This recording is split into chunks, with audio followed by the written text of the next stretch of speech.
បាទជំរាបសួរពុកម៉ែបងប្អូនទាំងអស់គ្នាស្វាគមន៍មកកាន់ Channel YouTube ទស្សនៈនិងជីវិតបាទថ្ងៃនេះគឺខ្ញុំនឹងលើកយកទស្សនៈរបស់អ្នកប្រាជ្ញមួយរូបដែលមានឈ្មោះថាសូក្រាត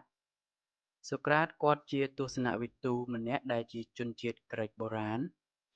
ដែលមានភាពល្បីល្បាញនៅខាងចំណេះដឹងផ្នែកទស្សនវិជ្ជានិងគាត់មានចំណេះដឹងជ្រៅជ្រះបំផុតនាសម័យនោះបាទអញ្ចឹងថ្ងៃនេះគឺខ្ញុំលើកយកទស្សនៈរបស់គាត់ចំនួន10ឃ្លាមកចែកជូនបងប្អូនទាំងអស់គ្នាដើម្បីបានប្រើប្រាស់សម្រាប់ជីវិតប្រចាំថ្ងៃក៏ដូចជាបានរៀនសូត្របន្ថែមនៅទស្សនៈរបស់អ្នកប្រាជ្ញទាំងឡាយផងដែរដើម្បីបានជាគំនិតថ្មីៗដើម្បីពិចារណាទៅលើជីវិតប្រចាំថ្ងៃរបស់ខ្លួនផងដែរតោះអញ្ចឹងចាប់ផ្ដើមបាទចំណុចទី1សូក្រាតគាត់បាននិយាយថាការរស់នៅដោយមិនចេះគិតពិចារណាគឺជីវិតគ្មានតម្លៃនោះទេបាទសម្រាប់ឃ្លានេះគឺគាត់ចង់សំដៅទៅលើការរស់នៅដោយមិនខ្វាយខ្វល់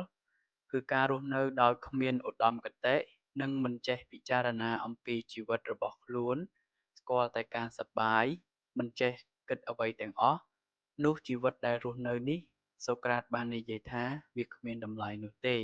បាទទស្សនៈទី2របស់គាត់គឺគាត់បាននិយាយថាដើម្បីរកឃើញខ្លួនឯងគឺយើងត្រូវគិតពិចារណាឲ្យបានច្រើនអំពីខ្លួនឯងបាទឃ្លានេះគឺចង់និយាយថាមុននឹងយើងស្គាល់ខ្លួនឯងឲ្យបានច្បាស់គឺយើងចាំបាច់ត្រូវតែព្យាយាមរិះគិតពិចារណាអំពីខ្លួនឯងឲ្យបានច្រើនតាមដែលអាចធ្វើទៅបានព្យាយាមស្វែងយល់អំពីអត្តចរិតរបស់ខ្លួន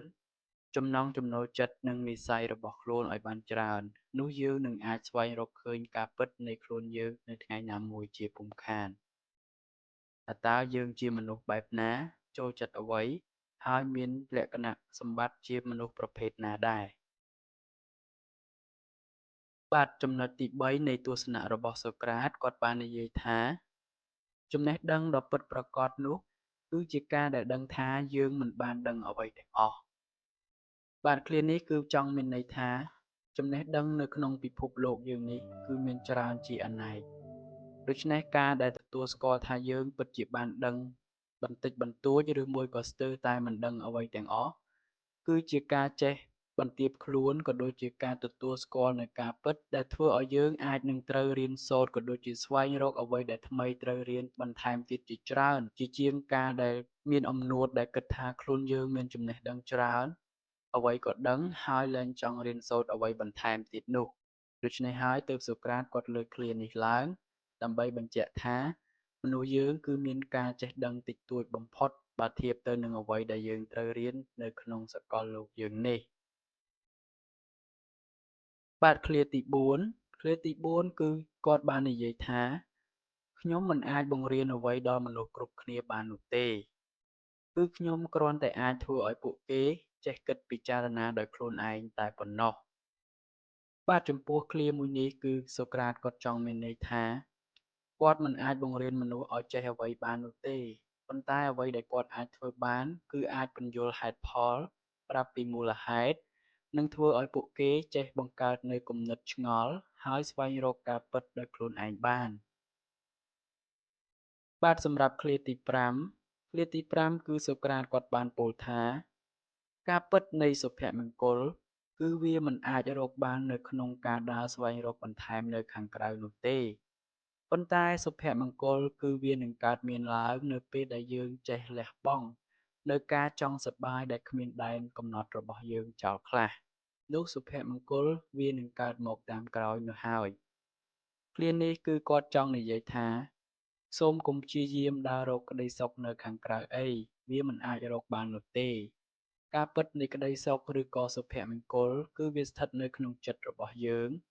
ហើយយើងតែងតែចង់បានវាពីខាងក្រៅបន្ថែមទាំងដែលការពិតវានៅជាមួយយើងជារៀងរាល់ថ្ងៃគ្រាន់តែយើងលះបង់នូវការចង់សប្បាយដែលមិនមានដែនកំណត់របស់យើងចោលខ្លះនោះសុភមង្គលវានឹងកើតមានឡើងដោយឯងដោយមិនចាំបាច់ស្វែងរកនៅកន្លែងណាផ្សេងទៀតឡើយបាទឃ្លាទី6គឺសូក្រាតបានពោលថាការធ្វើល្អដាក់មនុស្សគ្រប់គ្នាដែលយើងបានជួបគឺវាជាការលំបាកបំផុតគឺលំបាកជាងការប្រយុទ្ធគ្នានៅក្នុងសមរភូមិទៅទៀតឃ្លានេះគឺចង់មានន័យថាម មនុស្សយើងតែងតែមានការប្រកាន់មានះមិនងាយនឹងធ្វើល្អដាក់អ្នកដទៃបានគ្រប់គ្នានោះឡើយដូច្នេះការដែលធ្វើល្អចំពោះមនុស្សទាំងអស់ដែលយើងបានជួបគឺវាពិតជាលំបាកក្រៃពេកដែលសឹងតែធ្វើឲ្យយើងមិនអាចនឹងទទួលយកបាននូវអ្វីដែលយើងកំពុងធ្វើថែមទៀតផងពេលខ្លះយើងត្រូវបង្ខំចិត្តធ្វើល្អដាក់អ្នកដទៃទាំងដែលខ្លួនឯងមិនចង់នេះហើយតែសូក្រាតបាននិយាយថាវាជាការលំបាកជាងអ្នកដែលទៅប្រយុទ្ធក្នុងសមរភូមិសង្គ្រាមទៅទៀតបាទឃ្លាទី7គឺសូក្រាតបានពោលថាបាទឃ្លាទី7គឺសូក្រាតបានពោលថាការចេះឆ្ងល់និងការចង់ដឹងគឺជាចំណុចចាប់ផ្ដើមដំបូងបំផុតនៃចំណេះដឹងទាំងឡាយទាំងពួងក្នុងឃ្លានេះគឺគាត់ចង់បានន័យថា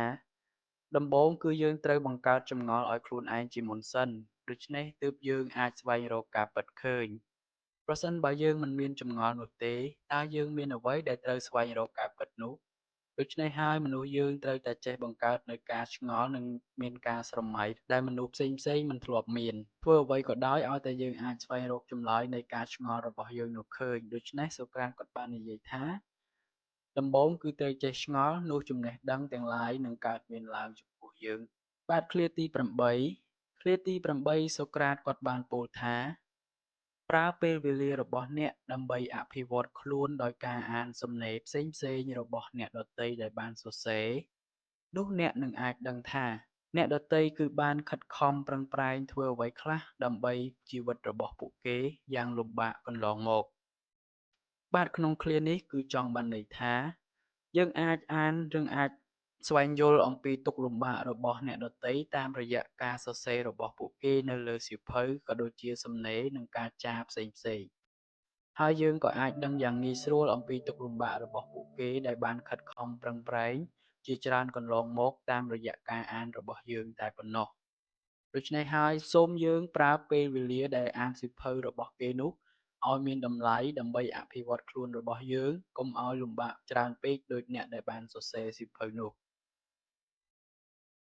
បាទឃ្លាទី9លោកសូក្រាតគាត់បានពោលថា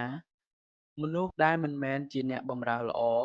គេនោះក៏មិនអាចក្លាយជាម្ចាស់ល្អបានដែរក្នុងឃ្លានេះគឺចង់សំដៅលើអ្នកដែលមានអត្តចរិតដែលមិនមែនជាអ្នកបម្រើហើយមិនចង់បម្រើអ្នកដទៃលុះពេលដែលបម្រើអ្នកដទៃគឺធ្វើការមិនបានល្អមិនមែនជាមនុស្សដែលឧស្សាហ៍ព្យាយាមមនុស្សដែលមិនយល់អត្តចរិតរបស់អ្នកដទៃមនុស្សដែលយល់តែចិត្តខ្លួនឯងលុះពេលណាដែលគេខ្លាចជាម្ចាស់របស់គេទៅថ្ងៃក្រោយគេក៏មិនអាចធ្វើជាអ្នកគ្រប់គ្រងក៏ដូចជាធ្វើជាមេល្អរបស់គេបានដូចគ្នាពីព្រោះតែគេគ្មានបទពិសោធន៍និងគ្មានអត្តចរិតល្អសពីធម្មជាតិសម្រាប់ធ្វើជាអ្នកដឹកនាំនិងធ្វើជាម្ចាស់ល្អតាំងពីដំបូងមកម្ល៉េះឃ្លាទី10របស់សូក្រាតគាត់បាននិយាយថាអ្វីដែលល្អបំផុតនោះគឺចំណេះដឹងហើយអ្វីដែលអាក្រក់បំផុតនោះគឺការមិនខ្វាយខ្វល់ឃ្លានេះគឺចង់បានន័យថាចំណេះដឹងគឺជារឿងទីមួយចាំបាច់បំផុតសម្រាប់ជីវិតរបស់មនុស្សយើងហើយចំណេះដឹងនេះឯងគឺបានជួយយើងឲ្យស្វែងរកអ្វីគ្រប់យ៉ាងដែលយើងចង់ដឹងនៅលើពិភពលោកនេះបានដូច្នេះមានតែចំណេះដឹងនោះទេដែលសំខាន់បំផុតសម្រាប់ជីវិតហើយគាត់បានបន្ថែមទៀតថាអ្វីដែលអាក្រក់បំផុតនោះគឺការមិនខ្វាយខ្វល់ការមិនខ្វាយខ្វល់ត្រង់នេះគឺចង់សំដៅលើមនុស្សដែលរស់នៅបានត្រឹមតែរស់មិនខ្វល់អ្វីទាំងអស់មានជីវិតគឺឥតខ្លឹមសាររស់នៅបានត្រឹមតែកំដរជីវិតចាំថ្ងៃស្លាប់និងមិនខ្វាយខ្វល់ពីការចេះដឹងនិងរៀនសូត្រអ្វីទាំងឡាយទាំងពួងនៅពេលដែលជីវិតនៅមានដូច្នេះការមិនខ្វាយខ្វល់នេះគឺជារឿងដែលអាក្រក់បំផុតសម្រាប់ជីវិតមនុស្សយើង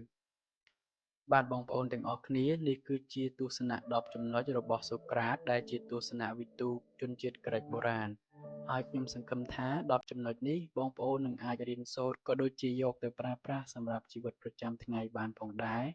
និងដើម្បីអភិវឌ្ឍគំនិតរបស់យើងម្នាក់ៗទៅថ្ងៃមុខបានថែមទៀតផងបាទអញ្ចឹងថ្ងៃនេះគឺខ្ញុំមានប៉ុណ្ណឹងចង់ចែករំលែកសូមជម្រាបលាចាំជួបគ្នានៅវីដេអូក្រោយ